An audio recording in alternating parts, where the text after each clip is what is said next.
$6,000 a month from then. 18 to 20 hour days, $500 per dumpster, 150,000 miles a year. My name is Steven Roersma. I own Whitecap Junk Removal based in Granville, Michigan. I got started about 2 years ago, December 2021. That's when I decided to go ahead and start it, and I officially launched at the start of 2022. I had made the decision at some point to stop driving tow trucks, working for somebody else, and I always wanted to get into my own business. I always found business to be interesting. Find different ways to accomplish the same goal that other people are. So a lot of it for me is to try and see if I can make my ideas work, and as well as find a different way of life for myself. When you first started, how long did it take you to get your first customer? When I first started, it only took me about a couple weeks. My very first customer, and she proudly still holds me up there. Her name is Mary, and you'll see her on a lot of my posts. She has been my first customer, and she is also a repeated customer over and over and over again.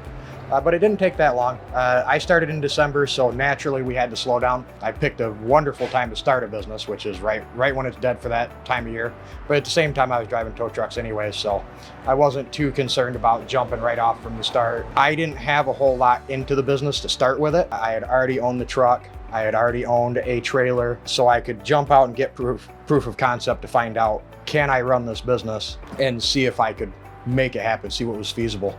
I decided to get into junk removal mostly because it was one of those jobs where, as far as capital is concerned, you can get into it for pretty cheap. It's not something that takes a large amount of money down to start dipping your toes in the water and see what it's about, see if you can handle it.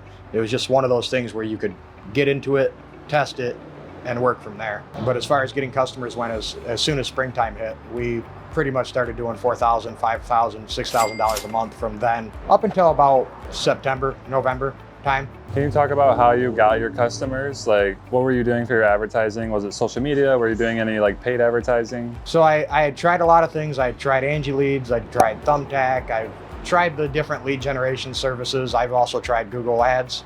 I didn't like any of them.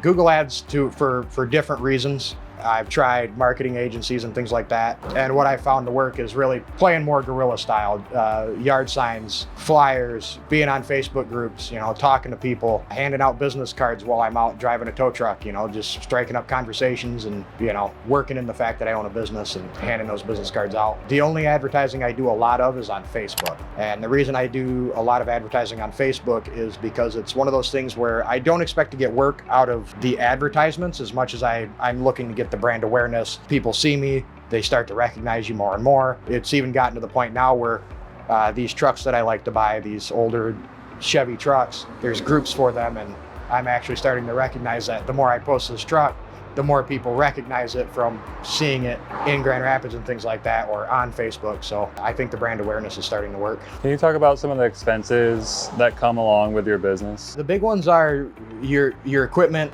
your dump fees. Insurance is probably the biggest thing. When you get into commercial insurance, and especially if you're going to go over 10,000 pounds, you do start to pay more in your insurance just because of the risk factors involved. I'm 29 years old.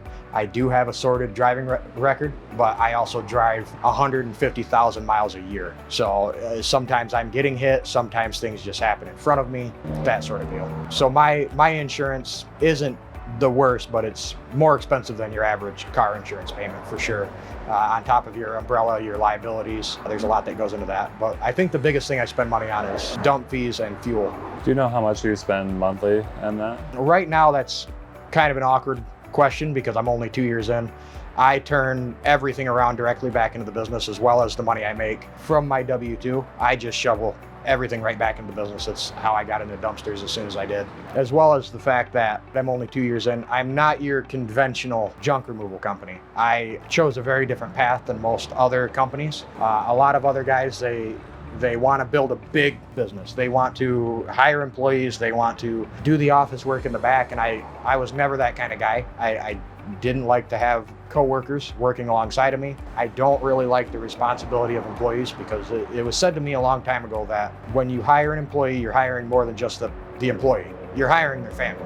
Because when you hire somebody, they expect the income from that to pay their bills. And if I can't guarantee somebody that, if I can't 100% know that A, I can do that, and B, I can handle the issues that come along with employees, I'd rather not deal with it until then, on top of my interest in working alone in the first place. So the fact that I do work alone changes the type of work that I take, so I'm really different from a regular junk removal company. Can you talk about the services that you offer and some of the jobs that you've done in the past? So I offer everything that junk removal offered.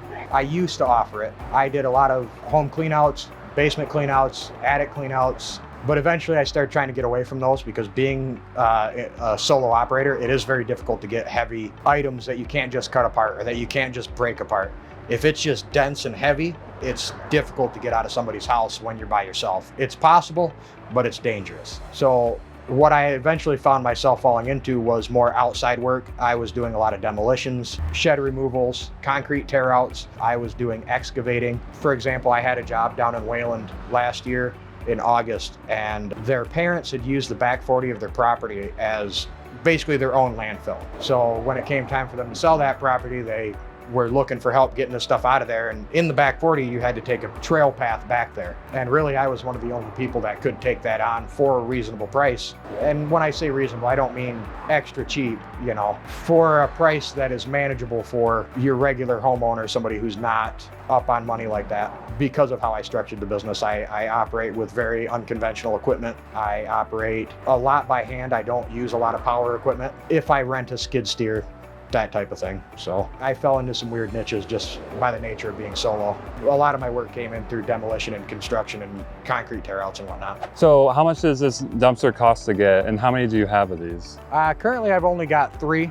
I managed to get a hold of 2 of them at the end of the year. I had one included with the truck, but I spent about $4,200 to have these dumpsters built. It took them about 2 weeks to get them turned around to me. They're not too bad. These are built a little bit thinner than most others, but that's because I kind of know what work I'm getting into. I don't let people throw concrete in these. So it's going to be a little bit more higher priced because you'll want a thicker floor if you're going to do anything like concrete. Really anything heavy and jagged that can poke a hole through metal. It's hard to say what can do that. Sometimes it's people dropping cast iron in the dumpster, sometimes it's concrete. And how much do they rent for? And like, can you rent them daily or is it weekly? What does that look like? I start them out at a 48-hour rental. I usually will drop them off in the morning, and then I will drop them off, or I'll pick them up either in the morning or at night the day after the fact. For the starting price, we start at $225, and then we just work our way up from there. We do offer a 3-day package and we offer a 7-day package, but for the most part, we do try to push quick turnarounds on the dumpsters for 48 hours. Otherwise, we work with whatever people need. And how much does it cost to get this lettering? For what I had done, and I had Scott Signs do it for me down there in Granville, it cost me about $500 per dumpster, give or take, somewhere around $500. What did a typical day-to-day or week-to-week look like? For me, because I'm a smaller company and I'm picky about the work that I take, and I have to be, my weeks are usually pretty spaced out. What I saw a lot of before I got into dumpster rentals was I would fill up the week with maybe 3 or 4 or 5 concrete tear outs, shed demolitions, and I would just fit in quick pickup junk removal wherever I could. I would just fit things in. I operate as a very reactionary service, and then anything larger than a half-hour pickup, I will schedule out for a couple days in advance. But otherwise, it's pretty random. There's no one week that looks the same to another. What's one of the furthest places that you've done or that you've driven to? The furthest I've gone would be Muskegon and down into Allegan. And usually when I'm doing those jobs, it's when it makes sense for the customer and for myself. I kind of refuse to charge additional and above and beyond what the job should cost, simply because I've got to travel further, unless there's no other options for the customer. Otherwise, I'll usually try to help them out. I try to stay within about 30 miles of my home base. That's the general goal. So I'll go out to Holland, out to Lowell, Wayland, and up into Rockford is typically what my service area looks like. What are some of the biggest positives and biggest negatives to your business? The biggest positive for me was I was looking for a change of lifestyle. I don't mind working. I like to work. But I also wanted that downtime when you could decide, okay, I've done enough for the day. I've worked hard enough. I don't have anything left to give, and I can turn myself off at the end of the day, and I'm done. That's been the biggest positive for me. I mean, it's fun for me also to see how the business grows, watch that month-over-month growth or decline. Just watching the roller coaster that is trying to start your own business in unconventional ways. I'm not following any conventional advice. I'm picking and choosing from what I take and what I think will work for what I ultimately want to grow. The worst part of starting my own business is a lot of the things that nobody warned me about. People said, well, what if somebody doesn't pay you, or, the typical stuff. What if your truck breaks down? All that stuff, it was expected to come with the business, because you see it every day at work. The problem for me came in when I was having too slow days. I would finish my days in 4 to 5 hours, and I would be sitting at home for the rest of the day, kind of feeling a little bit like a loser for not continuing to go to work. So I would sit at home and I would feel like the bills aren't getting paid, and then I'd look at the bills and the bills are paid. So for me, it was a little different. It was mostly mental and trying to cope with the fact that I'm not constantly out working anymore, which is another reason why there's now a tow truck in the driveway again. Was there a project that you did that was like you felt like you shouldn't have done? The way I try to structure the business is that my truck with an operator in it, me, should never gross less than $100 an hour. That is the minimum that truck should gross at any point in time. So my profits typically sit anywhere between $60 to $70, $80 an hour after everything. That's where it's at right now. Prior to doing junk removal, when I was batching my loads. So the way I would operate, because I was trying to be a quick reactionary service, was I carried a large trailer and I carried a smaller trailer. Depending on how many things I had to do that day, sometimes I would pull out the big trailer, sometimes I would pull out the little trailer. The idea was I would almost treat the day like a route, and I would pick everybody up. And because of how quick pickup junk removal works, it's a minimum. It's not something where you're always reaching the maximum of what you think you're allowing for profit. For example, a dumpster rental, you expect so much for dump fees, so much for your fuel, and that's your set expenses that you expect to be the most expensive you'll ever pay. So with junk removal, doing the quick pickups, I was staying far below that threshold of the high end of cost. So I think the best days were when I could string along a bunch of jobs, and those days were incredibly profitable because instead of going out and coming back, I could just go out and make the whole route. And then by the end of the day I'm thinking of in particular, I did about $900 in 4, maybe 5 hours. And I think the dump fees were $150 by the time it was all said and done. So after fuel, I probably spent $40, $50 in fuel. And that was some fuel spent the day before and the day before that. For jobs that I regret doing, there's certainly plenty of those jobs. I can't tell you how many jobs I've done that where, especially when it came to fall time for leaf cleanups, there are some times that you run into something where you learn that you have the equipment that you need to do the job, but you don't have the equipment that you need to do it efficiently for a price that everybody else could do it for. So that's another thing right there. I found myself on a lot of leaf cleanups just hating my life after 5 hours doing a job for $150, $200. A lot of guys would go back in and try to get paid a little bit more. I usually opt just to eat my mistakes. The customer's happier for it. Usually you get a good review out of it. There's also plenty of basement junk removal jobs that I definitely wish I hadn't taken. My knees wish I hadn't taken them. Antique refrigerators coming up out of a basement. They're a lot heavier than these newer ones, way more than you'd think. It's a very awkward day when you've got about 300 to 400 pounds of refrigerator and just you. It was a pain, and I actually had to call in help to get somebody out there to help me out. Do you have any plans for the future, or how do you plan on expanding or changing? What does that look like? The plans for the future. So this year I had a lot of big things happen. Prior to starting the business, I had always been interested in getting into dumpster rentals. I was searching for a truck for about 5 years. Something that I could find that was reasonably priced, that was something I could work on, and that just wasn't wore out. The way I search for trucks is I search for things that are cheap, that probably have problems, but I can fix them.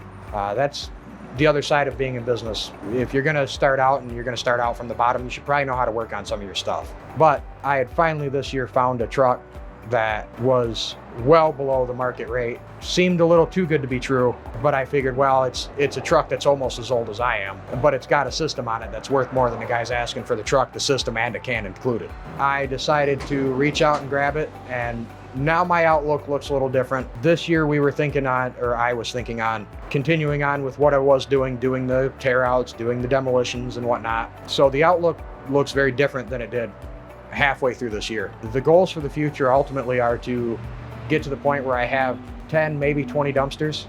If I could move 2 to 3 dumpsters a day, that's about where I want to be. And from there, we would find out what's the limit of what I'm willing to continue to give up of myself? What's the most I'm willing to work in a day? Every single day is the goal that I'm looking for. So I guess if we had to put it into money, I'd say anywhere between 500 to 1,000 in a day is ultimately where I'm looking to be. I don't have goals or aspirations to grow the business beyond myself. The goal for it was to be something where I could make enough money to live comfortably, happy, take care of my trucks, handle maintenance, purchase new equipment when it's needed. Most importantly, have that additional time. Coming from towing, that's one thing I didn't have ever was time. I was working maybe 18 to 20 hour days, making phenomenal money, doing great on that front, but I was working long hours every day to the point of it was, oh, working no play makes Jack a dull boy. You know, you start to lose your sanity a little bit at that rate. So the ultimate goal is to get to a point where if I have to take a day off to take care of my kids, when we have kids, I want that to be an option. You know, is it inconvenient? Yes, obviously, but I want that to be an option and not a total game changer for the entire day. Do you have 3 tips of advice for any other entrepreneurs? I don't know that I should be giving advice, but my advice generally stands in the realm of be cautious in everything that you do. It's one thing to do your research and check with the first few things that confirm what you want to see.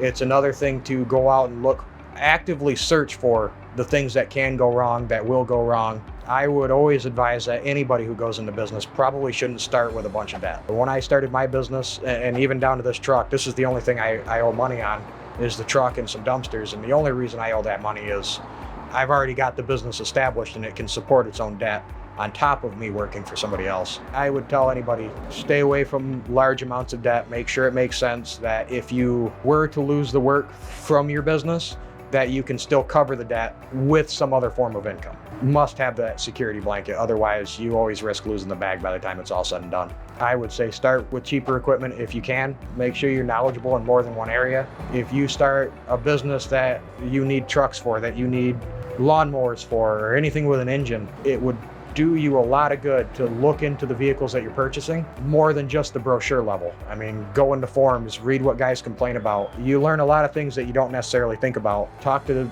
people who are in the industry of fixing cars and you'll learn a lot that you didn't necessarily know. Warranties aren't all they're cooked up to be. There's a lot of give and take to everything. My trucks might break down every now and again, but it doesn't cost me much to fix them, and in a lot of cases I can do it myself and it doesn't take that long. Otherwise, what would I be doing? Just sitting around or moving yard signs? Or, you know, if I would rather push yard signs than do a $1,500 repair on my truck that only cost me $300, then I might have a problem.